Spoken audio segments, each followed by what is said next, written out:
अरे प्रणाम। प्रणाम जी। वो एक सराय बताई थी, यहाँ कोई ठहरने के लिए जगह है? जी यहाँ पे हाँ, रुकने के लिए। देखिए, मेरी समझ से तो आप यहाँ ना रुके तो ज़्यादा अच्छा है। क्यों? अब नहीं रुके तो ज़्यादा अच्छा है, क्योंकि यहाँ रुकना आपका ठीक नहीं है। नहीं नहीं, हम बहुत बड़े व्यापारी आदमी हैं, हम नहीं रुकना चाहते हैं। पहले आप मुझे ये बताइए, आप कहाँ से आए हैं और करते क्या हैं आप? मेरा बहुत बड़ा व्यापार है काजू किशमिश का।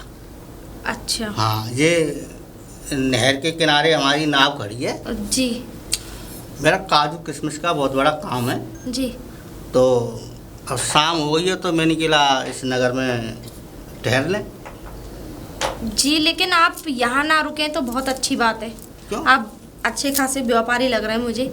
आप उधर जाइएगा, थोड़ी सी दूर चल के एक बूढ़ी अम्मा है, वो कुछ पैसे लेती है और उनकी एक छोटी सी मतलब एक कुटिया है, वो वहीं विश्राम कराती है। ना ना, हम इसी नगर में कोई नहीं, एक सराय बताइए इसी नगर में, या तो यहीं इस रुकना नगर चाहते में हैं। जाओगे तो शायद आप ठीक नहीं है, अगर नहीं जाओ तो अच्छी बात है। नहीं नहीं, कोई दिक्कत नहीं है। बाकी आपकी इच्छा, मैं तो आपके भले के लिए ही सोच रही हूँ। आप जा सकते हैं, मुझे तो कोई ऐतराज़ नहीं है।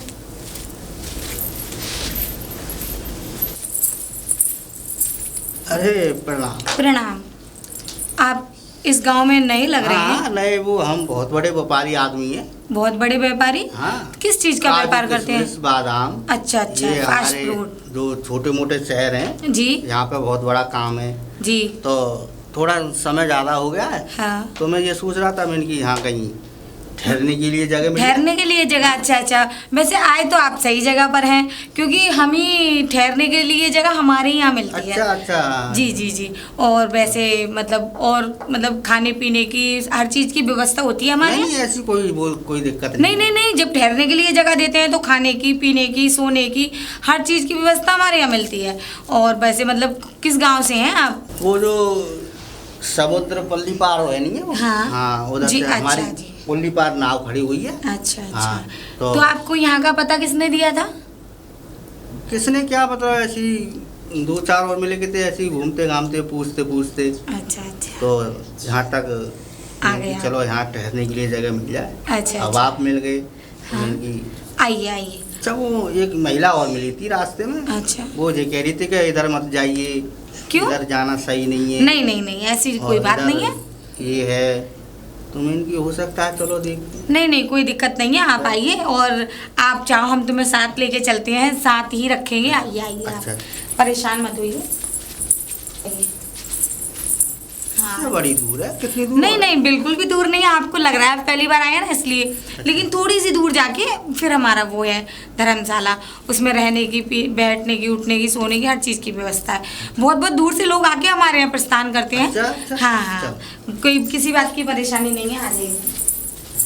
ये देखिए, ये वो जगह है जहाँ आप रहोगे। अच्छा। ठीक है, अब आप ये बताइए, आप अकेले हैं कि आपके हाँ, साथ कोई और है? हाँ हाँ, हम अकेले हैं, बस आप एक रात- अकेले हैं तो आप हमारी बात सुनिए और ये बताइए कि आप मतलब कैसे सोना पसंद करेंगे? नहीं मतलब बिस्तर पे, खाट पे, के जमीन पर, हर तरीके के लोग होते हैं ना, किसी को किसी चीज पे नींद आती है और किसी को हमारे हर चीज की व्यवस्था हमें मिलेगी। एक रात रुकना है। अच्छा, कैसा भी क्या बिस्तर मिल जाए उसी पे एक रात कट अच्छा। जाए, सुबह हम चले जाए। एक रात भी आप काटेंगे तो किस पे, मतलब चारपाई चाहिए, खाट चाहिए कि मतलब तो कि लगवा- जमीन पे बिस्तर चाहिए? आप किस तरह सोना पसंद करेंगे? छोटा सा कोई बिस्तर लगा दो, उसी पे अच्छा, रात अच्छा। काट लेंगे। और आप खाने में क्या पसंद करेंगे? अरे जो मिल जाए। खाने में क्या खाएंगे? तो आप एक काम करिए, ये जो बराबर वाला सामने वाला रूम है, इसमें आपकी चारपाई लगी हुई है और आप उसमें दाल रोटी में 10 मिनट में भिजवा देती हूँ और आप ये सामान दे दीजिए, मैं रख दूँगी। हाँ, सामान मैं रख लूँगा। अच्छा अच्छा। और किसी चीज़ की तकलीफ, कोई परेशानी, कोई चीज़ हो तो मुझे बताना आप। ठीक है? ठीक है, आप जाइए।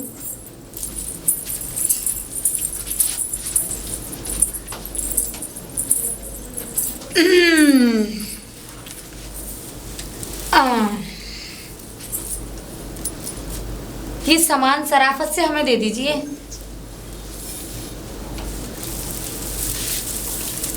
लग रहा है ज्यादा गहरी नींद में हो। नहीं नहीं नहीं ये सामान दे दीजिए। नहीं, सामान नहीं दूंगा। सामान नहीं दोगे? नहीं। तो आप शराफत से नहीं दोगे, है ना? ये तो सामान हमें लग रहा है हमें अपना असली रूप दिखाना ही पड़ेगा। अब सामान दोगे या नहीं? जो हमारे यहाँ आता है वो सारा सामान, सारी पैसे टके सब कुछ हमें देके जाता है। तो ये सामान रख लो और ये पलम हो जाए तो छोड़ दो। है? आपको भी छोड़ देंगे, लेकिन अभी शायद छोड़ने का समय नहीं हुआ है। तो आपके पास कितना पैसा है, कितनी प्रॉपर्टी है, कितना सब कुछ है, ये सब कुछ देना पड़ेगा आपको हमें। नहीं, मेरे पास तो ये सामान है और कुछ नहीं। और कुछ नहीं है? चलो अभी तो खैर इसी से काम चलाते हैं। कौन सा तुम अभी जा रहे हो? जाओगे तो सुबह, अभी तो रात हुई है, लेकिन रात बहुत हो गई है, हमें भी लग रहा है कि आपको सोना चाहिए, तो आप सो जाइए, हमें दे दीजिए। आप शराफत से दे दो, दोबारा निकल ही आती है। चलो आराम करो, सुबह अभी दूर है।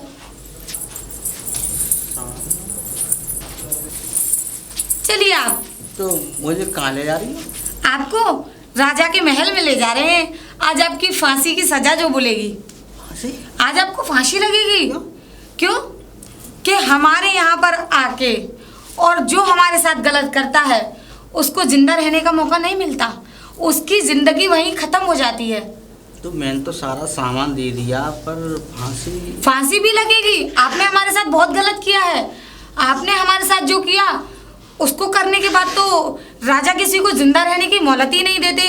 तो इसीलिए आप राजा के महल में चलिए और आपको आज फांसी लगेगी, और हो सकता है आप स्वर्ग में जाएं या नरक में, ये तो भगवान डिसाइड करेगा।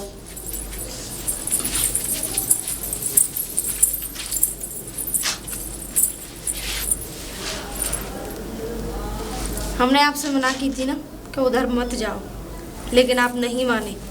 आप तो ये सोच रहे थे कि हम ना जाने क्यों आपसे मना कर रहे हैं। नहीं, ऐसी मुझे पता नहीं थी, और मैं आज आपकी बात अगर मान भी लेता तो आज मौत कब कह के आती है किसी से, बताइए। मैं आपसे बार बार मना कर रही थी कि इधर मत जाओ, इधर मत जाओ। अब फंस गए ना। कम से कम 100 लोगों को फांसी हो चुकी है, और अब तुम भी नहीं बच सकते। फांसी तो तुम्हारी निश्चिंत है, क्योंकि इधर जो जाता है वह मौत के मुंह में जाता है। अगर इधर चले जाते तो अच्छा रहता। वैसे कहने के लिए तो आप हमारी दुश्मन हैं। आपने तो इनको रोकने की काफ़ी कोशिश करी, लेकिन आप रोक नहीं पाई, अफसोस। लेकिन आपको एक बात और बता दें, हमारे जिस्म की खुशबू एक ऐसी चीज़ है कि चाह के भी कोई नहीं रोक सकता है और ना रोक पाया है। तो आप अपने रास्ते जाइए और हमें अपने रास्ते जाने दीजिए। जो होना होता है वो होके रहता है। कहते हैं ना कि होनी टलती नहीं है। बिल्कुल सही कह रही हैं आप, है ना? सुन लिया आपने। लेकिन एक बात और मैं आपको बता दूं कि हर चीज़ का अंत होता है। तुम चाहे कितनी भी बड़ी जादूगरनी क्यों ना सही, तुम्हारे जिस्म की खुशबू कहीं किसी भी कोने में क्यों ना फैले, लेकिन जब तुम्हारा अंत होगा तो उसकी भनक पूरे राज्य को होगी। शायद आप गलत फहमी में जी रही हैं। आपने तो रोकने की कोशिश करी, आप तो नहीं रोक पाई, तो कोई क्या रोकेगा। और रही बात हमारे अंत की, तो हमारा अंत तो कोई नहीं कर सकता, क्योंकि हम तो अमर हैं। चलिए। अमर तो यहाँ कोई भी नहीं है। महाराज की दुहाई हो, महाराज की दुहाई हो, महाराज, महाराज की दुहाई हो। महाराज, इन्होंने हमारे साथ अत्याचार करने की बहुत कोशिश की और ना जाने किस किस तरीके से हमारे साथ व्यवहार किया। महाराज, हमें इंसाफ चाहिए। महाराज, हमें आपके होते हुए इंसाफ चाहिए। पुत्री, फिक्र ना करो। महाराज के होते हुए तुम्हारे साथ ना इंसाफ़ी नहीं हो सकती, तुम्हारे साथ इंसाफ़ी होगा। हमारी प्रजा को कोई परेशान करे, ये हम बिल्कुल कभी बर्दाश्त नहीं कर सकते। क्या इसने गुनाह किया है तुम्हारे साथ? महाराज, हम आपको बता नहीं सकते। इन्होंने हमें इस तरीके से गुनाह किया है। इन्होंने हमारे साथ बहुत बड़ा, मतलब हम नहीं बता सकते महाराज, आपको नहीं बता सकते। यानी इन्होंने गुप्त गुनाह किया है? जी महाराज। अच्छा, बात पर्दे की पर्दे में रखो। जी महाराज। इसको तुम जाओ महल से, हम इसको सिपाहियों को बुलाते हैं। अभी सिपाहियों, इस गुस्ताख आदमी को लेकर जाओ यहाँ से। इसने अपराध किया है, बहुत बड़ा घोर अपराध किया है। महामंत्री, आपने मुझे याद किया? जी, याद कराया है आपको। वो दरअसल महाराज आपने सिपाहियों को बुलावा भेजा था, तो सिपाही अपने अपने काम से जुटे हुए हैं। आप बताइए। इस परदेसी ने वो गुनाह किया है जो नहीं करना चाहिए था, और इसे काल कोठरी में अंधेरे में डाल दो तन्हा, काल और कोठरी इसको फांसी होगी फिर। जो आ गया महाराज, मैं इसको काल कोठरी में। चलो आओ।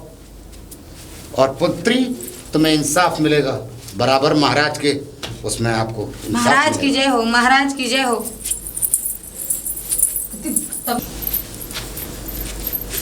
कोई है क्या? कोई है? कौन? प्रणाम महामंत्री जी। प्रणाम स्त्री, कहिए। मंत्री जी, मुझे महाराज से मिलना है। महाराज से मिलना है? जी। कोई बात तो हो तो हमें बताइए। आप क्या कोई काम है हमारे लायक? हमें जल्दी मिलवा दीजिए। अगर उससे पहले वो अपना कोई भी फैसला सुनाए, किसी निर्दोष को फांसी हो, उससे पहले हम उन्हें सच्चाई बता देना चाहते हैं। निर्दोष?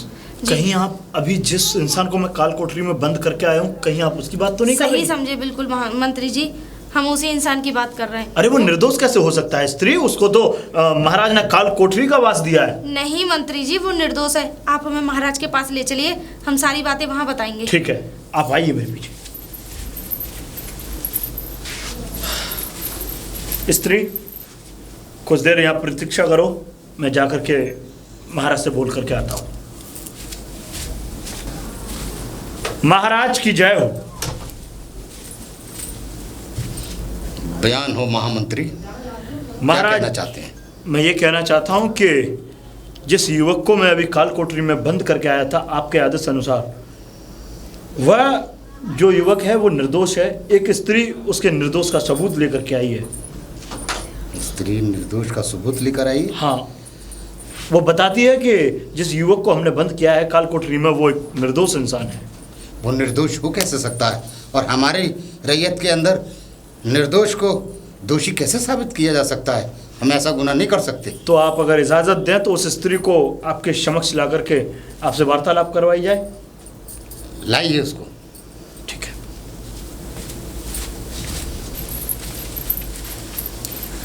प्रणाम महाराज। प्रणाम। महाराज, हम बयान हो। जी महाराज, हम दो बहनें थीं। हम वहाँ एक जगह बैठ के तपस्या कर रहे थे, तो मैं भक्ति की तपस्या कर रही थी और मुझ पे तो भक्ति आ गई, लेकिन और उस पे अचानक से कोई मायावी राक्षस आ गया और उसे वो उठाकर ले गया वहाँ से। और मेरे अंदर तो भक्ति आ गई, लेकिन वो एक मतलब मायावी मतलब जादूगरनी बन गई। और जो आपके यहाँ आया है ना, वो उसने ही पकड़ रखा है वो। तो आप ये कहना चाहती हो कि वो बेगुनाह है? जी, वो बेगुनाह है। और जो एक लड़की आई थी वो मेरी बहन ही है, लेकिन हम लोग अलग अलग रहते हैं। मायावी शक्ति है और अपनी शक्तियों से अपने नगर में एक अजीब सी महक फैला रखी है। तो तुम कहना ये चाहती हो कि उसमें शैतानी शक्तियां हैं? जी, उसमें शैतानी शक्ति है। और आपके नगर में ही एक छोटा सा नगर है, वो वहीं रहती है। और जैसे ही लोग आते हैं, मतलब एक खुशबू, एक अजीब सी खुशबू फैला रखी है, लोग उसे सूंघते हुए निकल जाते हैं उसकी तरफ। अब हम ये कैसे माने कि तुम सत्य कह रही हो या वो सत्य कह रही है? महाराज, मैं आपको बिल्कुल सत्य करके बता सकती हूँ कि ऐसा ना हो कि हमसे कोई न्याय असत्य हो जाए। नहीं महाराज, मैं जो आपको बता रही हूँ वो बिल्कुल सच है, क्योंकि वो तरह तरह के रूप चेंज कर लेती है। कभी कोई रूप में आ जाती है, कभी और इल्ज़ाम लगाती है लोगों पे। और अब तक ना जाने कितने लोगों को निर्दोष लोगों को फांसी लगवा चुकी है वो। हाँ मंत्री, ये तो बहुत बड़ा घोर अनर्थ हो जाता हमसे। और महाराज, हम चाहते हैं कि उस आदमी को आज़ाद कर दिया जाए और उसे सिपाहियों को भेजकर उस सूबे में, जिस सूबे की वो रहने वाली है, वहाँ से उसको बंधवा के लाइए और उसे फांसी दीजिए। ठीक है महाराज, जो आज्ञा। और जाइए।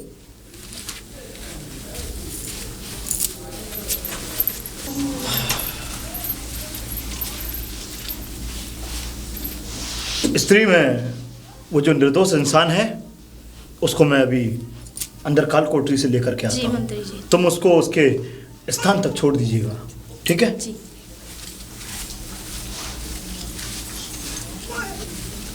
आइए, ये रहे वो इंसान। अरे तुम यहाँ कैसे? मैं यहाँ कैसे? मैं ही तो तुम्हें रिहा कराने आई हूँ, और मैं नहीं चाहती कि किसी निर्दोष की जान जाए। और जिसने तुम्हें यहाँ, जिसके नगर में तुम गए थे ना, वो मेरी बहन ही है। और वो मेरी बहन है, लेकिन वो एक मायावी जादूगरनी है जो अपनी जिस्म की खुशबू से लोगों को आकर्षित करती है, और ना जाने उसका काम सिर्फ लूटना और वो क्या कहते हैं, इल्जाम लगाना। बिल्कुल सही कह रही हैं आप, क्योंकि जिस तरीके से मैंने देखा, मैं आपसे बार बार मना कर रही थी कि उधर मत जाइए, मत जाइए। मैं कुछ सोच के ही तो मना कर रही थी, मुझे पता थी वहाँ की सच्चाई क्या है, लेकिन आप मान ही नहीं रहे थे। अगर मैं नहीं आती तो आज महाराज आपको फांसी दे देते। आप ऐसा करिए, इनको इनके स्थान तक छोड़ दीजिएगा। आइए मेरे साथ। चलिए। कोई है? मंत्री जी को मेरा प्रणाम। खुश रहो स्त्री। जी मंत्री जी। आपने जिस तरीके का कार्य किया है, महाराज को वो बहुत कार्य अच्छा लगा, और जी मंत्री। प्रसन्न होने के बावजूद महाराज आपको कुछ उपहार देना चाहते हैं। जो आज्ञा मंत्री जी। तो आप ऐसा करिए कि आप अभी मेरे साथ चलिए महल में, और जाकर के अपना पुरस्कार पाइए। जी महाराज। आइए। महाराज की जय हो। महाराज की जय हो। महाराज की जय हो। महाराज, महामंत्री। आपने हमें याद किया। हाँ, याद किया। तुम जानती हो, तुम एक बेगुनाह को फांसी दिलाना चाहती थी। महाराज, वो बेगुनाह नहीं है महाराज, उसने गुनाह किया है। महाराज, उसने ऐसा गुनाह किया है कि हम किसी को बताने के लायक भी नहीं है। हमें सब पता चल चुका है। तुम्हारी एक बहन है बड़ी, और वो बहुत बड़ी ज्ञानी थी, और तुम एक बहुत बड़ी शैतानी ताकत बन चुकी हो। और हम महामंत्री जी, जी, कल इसको 12 बजे फांसी दे दी जाए। जो आज्ञा महाराज। फांसी? महाराज, लेकिन हमने तो कोई गुनाह नहीं किया है। गुनाह इतना बड़ा करा है कि तुम्हारा गुनाह, उसका दंड तुम्हें सिर्फ मौत से ही छूटेगा। महाराज, ये और फांसी से ही छूटेगा। फांसी देनी महाराज होगी। ये कहना चाहते कि आपने जिस निर्दोष व्यक्ति को दोषी बना करके और काल कोठरी में बंद कराया, उसकी सजाए सिर्फ मौत हो सकती है। फांसी की सजा होगी, सिर्फ दंड आपका मौत ही है। ठीक है महाराज। जो आज्ञा महाराज। चलिए। ले जाओ महामंत्री।